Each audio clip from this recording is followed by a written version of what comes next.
It's another delicious day here in the Let's Make Food from Food Kitchen, and it's time to make a nice romantic Valentine's Day dish, or an everyday dish, a dish. Lobster ravioli is what I'm gonna make today. It's a wonderful dish to have anytime. If you'd like to make a nice dish for your significant other, you wanna do something a little extra. You don't wanna deal with the crowds, with reservations, with extra waits. You want something intimate. This one's actually a lot more affordable than going out and having a lobster dinner of any kind. It's something that you can make relatively easily. I've made my pasta sheets. I put a link down below on how to do that. You can roll it out with a rolling pin if you don't have a pasta sheet roller. You don't need a bunch of fancy equipment to make it. You can also buy pasta sheets, okay? It's something you can get. So, I mean, even if you can't find the long ones, even the lasagna sheets I think would work if you just kind of roll them out a little bit flatter, like I think, what's the brand? It's in the refrigerated section, okay? In a pinch, those could work. I recommend making them yourself if you can. I'm trying a new tool, so we're gonna try this one together. I bought this online. It's not an affiliate thing, so I don't get any kickbacks, but I'm gonna try it and see. It's the Cucina Pro. It's a ravioli maker because I want to make other raviolis, and I thought to myself, well, that'd be kind of nice. Okay, but we'll get to that part in a little bit. I have 3 lobster tails. They're kind of small because if you have larger lobster tails, you could do this with 2. So my water's going to come to a boil. I'm going to cook them for, these are smaller, so probably 4 to 5 minutes. If they're a little bigger, 6 to 8 minutes. So you'll just have to gauge that based on the size of your lobster tails. Let's talk about the cheeses. You can use ricotta. I'm using a mascarpone. There is a difference. This one is a little fattier, a little richer, a little more spreadable. It doesn't always work as an interchangeable cheese, but I wanted to do this as a little bit more of a full flavorful, just because the lobster's not gonna have a lot of fattiness to it. So this mascarpone's definitely gonna make up for that. It's gonna be delicious, but you can use ricotta if you'd like. I also have some parsley, some lemon, pepper, salt, garlic, sage. This is unsalted butter for the sauce. I'm gonna make a brown butter sauce with some sage. There's lots of things you can do to vary your own recipe. This one's pretty simple. So we'll get my water boiling and then we'll get moving on that. My water's already come to a boil. I'm gonna go ahead and put these right on in there, and then I'm gonna set a timer for, let's say, 4 minutes, and then I will check them. I'm going to clean off my cutting board so that I'm ready to cut them open. I like to multitask, so I changed my mind. What I want to go ahead and do is cut up my sage, which I don't need till I start making the sauce towards the end of this dish, but why not? Let's get it done while we have the time. So I'm just going to slice it up, and I'm just making little pieces of it. I don't want large bits. Okay, and we should have about 2 tablespoons worth when we're done. Next, I'm gonna go ahead and prep my lemon juice that I'll need for my sauce. I just need, I think it's a tablespoon.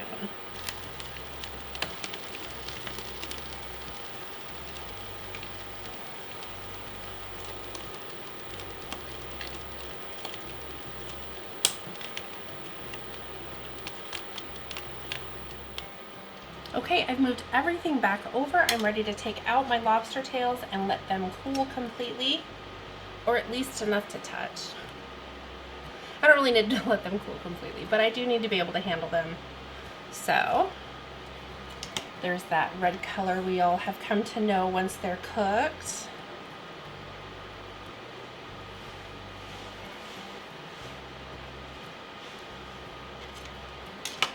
Now while these cool, I have a much smaller pan on here. I'm gonna heat up 1 tablespoon of olive oil once my pan gets warm. Then I'm gonna cook some of my garlic, my parsley, a tablespoon of lemon juice, some salt and pepper, and get that going. So just waiting for my pan to heat up. I have a tablespoon ready to go, and these are just cooling down, chilling out. Okay, I'm just gonna take my olive oil and put it right there in the pan. 3 cloves of garlic going right in there.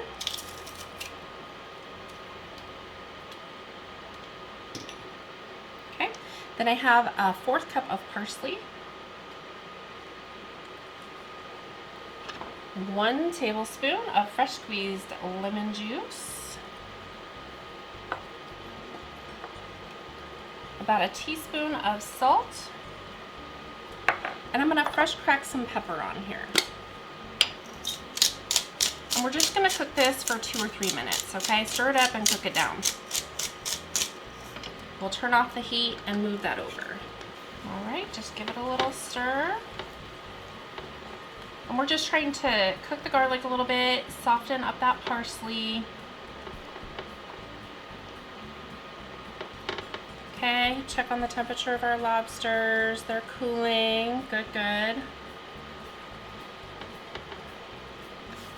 Now you might notice I have 2 bowls set up now, one with a produce bag in it. I like to reuse stuff. I'm gonna put the shells in here because at some point I'm gonna make a seafood stock. To make seafood stock, you need the shells of things, and so I'm gonna save the lobster shells to add to my seafood stock. So if I have any crab or shrimp shells, things like that, I'll put it all together, and at some point I'll have enough to make a seafood stock. So a little tip for you there. Okay, so this is cooked to my satisfaction. I'm going to pour it right into my bowl that I'm gonna put the lobster tails in once I've cut them up. Okay, and I did the math on this, and you should land, these lobster tails were $6 each. So if that's the price for the small lobster tails, and this is what you get, your all-in price should be right around-ish, under $30 for the whole thing. If you're making your own pasta sheets, that's part of it. Now it's time to tackle the lobster. I'm gonna set those 2 aside. I'm gonna turn this sideways so you can kind of see what I'm doing. I've got some kitchen shears. They are clean. I'm going to, and we only use these for meat. Okay, I'm just going to snip along the bottom here. Okay, and then I'm going to pry it open, like so. And I'm just pulling this out right here, and for the most part, the tail should come out in one piece. Okay, I'm just gonna double check and make sure I didn't leave any good sized pieces behind. In that bag, the shell goes, okay? And then it's just rinse and repeat all over again for these other 2. Okay, here we go. And there's not really a big trick to it. You just get the scissors under there and try and keep the, you can see the scissor blade right there. Just if you just lift them upwards, you're not really cutting into the flesh at all. And I cut all the way to the back. Be careful, these are sharp, so I try to place my hands in a way. Ooh, I did cut the meat, didn't I? That time I didn't mean to. Okay, well, it is what it is. I have to chop it up anyway. It's just easier to get out of here in one piece. So, but then you get to see the difference between getting out in one piece and not. So I guess in that respect, lucky you. Here's a lesson for you. Okay, so I'm just gonna take my finger and go from the back and peel it out that way.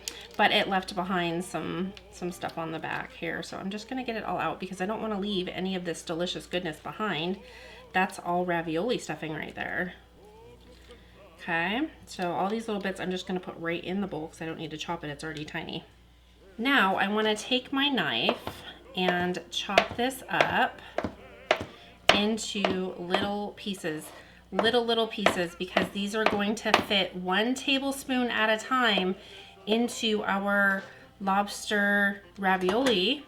And so that's this perspective, right? So that's 1 tablespoon. So I'm going to flatten the guy out a little bit and make lengthwise cuts. He's beautiful. Okay. All right, we'll put this all in the bowl and then we'll switch everything over to my other cutting board and I'll be right back with that set up. Okay, next we add our mascarpone cheese, which I've had sitting out for a while, so it's a little softer. Okay. And it's 8 ounces for this recipe, which is this whole thing. Okay, and now we have to get it all mixed together. I thought it was softer than it is, but that's okay. We'll get it done. I always do. So you want this thoroughly combined so that there's no solid lumps of cheese left. Otherwise, it's just cheese ravioli. Now, everything in here that needs to be cooked is cooked. So if you want to taste test it and make sure it's good, now's a great time to do that before you've stuffed it and it's too late. So, that's delicious. Perfect. Okay, I made my pasta sheets yesterday and I was super afraid they were gonna dry out, so I extra wrapped them. Took me a moment to get out of that saran wrap ball. Okay, I read some instructions and I think I'm pretty clear on how to use this thing. All right, because otherwise it's just, if you're doing this by hand, you're gonna lay out a sheet and you're gonna take your, in fact, we should do some by hand. I'm gonna take a little flour and dust my surface, otherwise this is gonna stick, okay? Oop, just like that. Okay, there's my pasta sheet. Yep, that's not gonna stick there. Okay, so you're gonna take your filling and you're going to put some on there and you're gonna space it out enough so that you can close around it. So I'm gonna peel this one off. Hopefully it doesn't stick. This one's stretched out some. Okay, so you wanna lay this on top, and I might have to cut this and redo, okay? This is getting messy because it folded on itself. I can make it, I can do it. This can go south really quick. It's not gonna be pretty. Okay, now, I should have put some water, just like a thin layer of water, but this has been in the fridge and so it's kind of damp already. So I'm just pressing it down all the way around each lump, okay? So this method is definitely not going to be as pretty, but it will taste good either way. So this is where, make sure in between that it is pressed down and try to get any like big air bubbles to press through, okay? If you don't press it down and create kind of a seal, it's liable to bust open when you're cooking it. Okay, so there's one, and I am going to lightly dust the tops of these because I don't want them sticking to each other as they sit and wait to get cooked. Very kind of crude looking. I am not a master. If I would have done this yesterday when the dough was fresh, it would have been a bit easier to work with, and that's okay. I was trying to prepare because this can, pasta dough fresh is such a game changer when you're making any pasta. It really truly is. It can be very time consuming, and so today in particular was going to be a little pressed for time, and I thought, why am I going to try and rush it? I'll just make the pasta sheets ahead of time, which I did. And as you can see, it sat in the fridge, which you've got to cover it, you've got to keep it moist so it doesn't dry out, which I did, and it kind of stuck to itself on that top. Oh, this next layer looks better. That looks better. Okay, maybe it'll be better with the next layer. Maybe we just Frankensteined that first layer. Flour this sheet a little bit.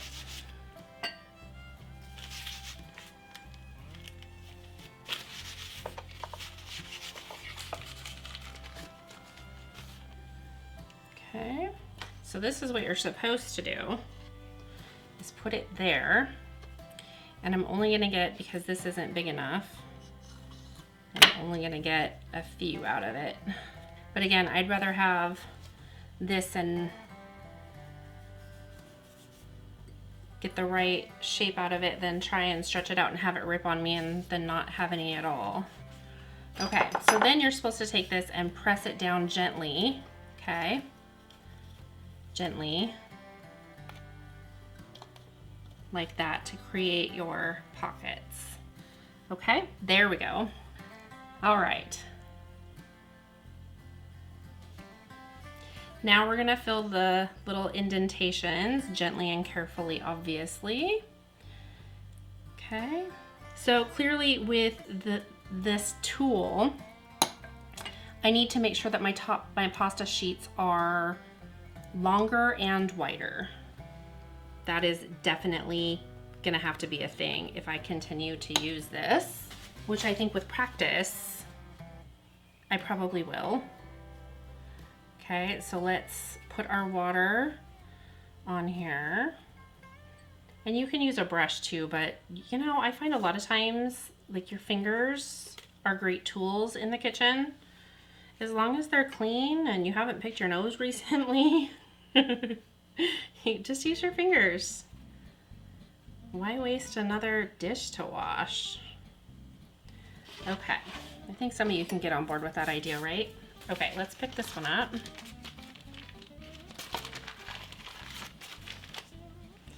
And place it on there. Oh, is it not going to be white? I think I have to stretch it just a little bit. Hopefully it doesn't tear. We'll be all right. All will be well. There we go. Place it right on top of there. I just want to make sure my edges go all the way over. Gently press it down. Okay, I'm not going to worry about this just yet. So now what it says to do, that was for me. We're supposed to take a rolling pin. You're supposed to gently press out your shapes with the rolling pin. And that's what separates your raviolis and gets the shape. And this is, of course, a French rolling pin, so it's got a taper to it, so that'll make it a little different for me, but that's okay. I'll just, there we go. See, look at that. It's just taking those sides and making quick work of it. Oops, and noise. Okay, so I can just peel the edges right out. Now I want to just make sure that the ridges here in the center pieces and the center line are completely separated. There we go. That's going to be better. Now, it says to turn it over and gently shake and press them out. They are sealed. Most of them are separated. I might have to pull a couple of them just a little bit, but look at that. That's much better. Okay, so here we go. Hand done, pressed. Either way, it's always going to taste the same. It's the same dough, same filling. One's just going to look much more impressive than the other. So, okay, so I'm just going to finish these up and then we'll come back on and make our butter sauce and cook. Okay, here we are. Moments of truth are about to happen. My last batch came out really nicely. This looks fantastic. Okay, these are jumbo size according to the package, and I finally got the hang of it. So I would say that I would use this again in the future. Now that I know what I'm doing, I have the hang of it. I'm only going to cook 12, so of course I'm going to cook the nice ones. These I will freeze because you can absolutely freeze these. What I'll do is I will transfer these over to a baking sheet that has parchment paper on it so they don't stick to the baking sheet. Freeze them while they're not touching each other. Once they're completely frozen, I will then transfer them into a plastic bag, a zip bag, or a container, and then they are ready. You can cook them straight from frozen even. So that's my plan with the rest of these. That'll be a whole second meal because this is actually a lot, even though it doesn't look like it, it kind of is. Once my water comes to a boil, I am going to stick my pasta right in there after I add some salt to it. I have 8 tablespoons of butter. It's a lot of butter. It's unsalted, but this is my sauce, and I'm actually going to turn this down a little bit. I do want to brown it, but I don't want it to burn. If you don't have one of these, it's a great tool for getting things like this out of your pot. Okay, that's already going. I have 3 more cloves of garlic. One of them's really small. I feel like I should have more cloves of garlic because we like garlic. Okay. Once you've got your ravioli made, then it's a pretty quick cook because once the water's boiling, you're only looking at about 5 minutes to cook it. Okay, I'm going to add my sage in there and stir it around. This is just some shaved Parmesan I'm going to sprinkle on top as a finishing touch. If you want, you can make this a lemon butter sauce. I have some leftover lemon juice, That's not what the recipe is, but you can always add it if you like. I think I'll just leave it as something people can add as an option. Okay, I'm gonna turn that way down. I wanna be careful with this. I'm gonna go ahead and add my salt.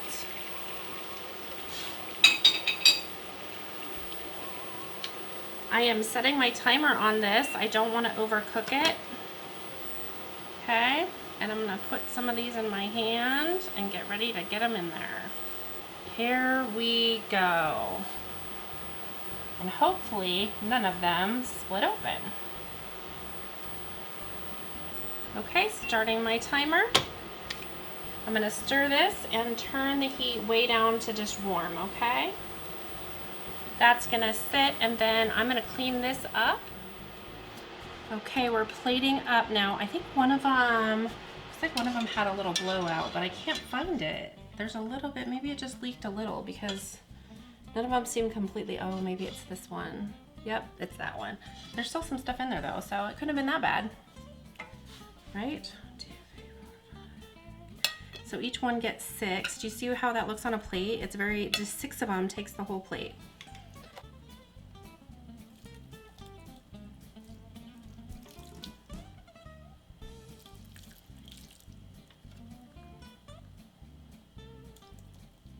You want the green goodness on there. Okay, that's probably too much. All that's left is to sprinkle some of our Parmesan cheese on there, and we are done. It looks beautiful and delicious, despite the ones that didn't look so good. I didn't cook those. Let's see how we did. Okay, moment of truth. Oh my gosh. That's delicious. Wow.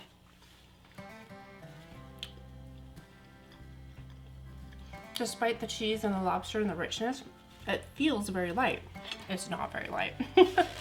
If you're still here, thanks for sticking it out with my experimentation and the ravioli press. It worked out in the end. I finally learned how to use it, and I know that in the future it'll go faster. So, lesson learned. If there's something you'd like to see me make or try to make, tell me what it is down below in the comments. From my kitchen to yours, let's make food from food. That's one boy.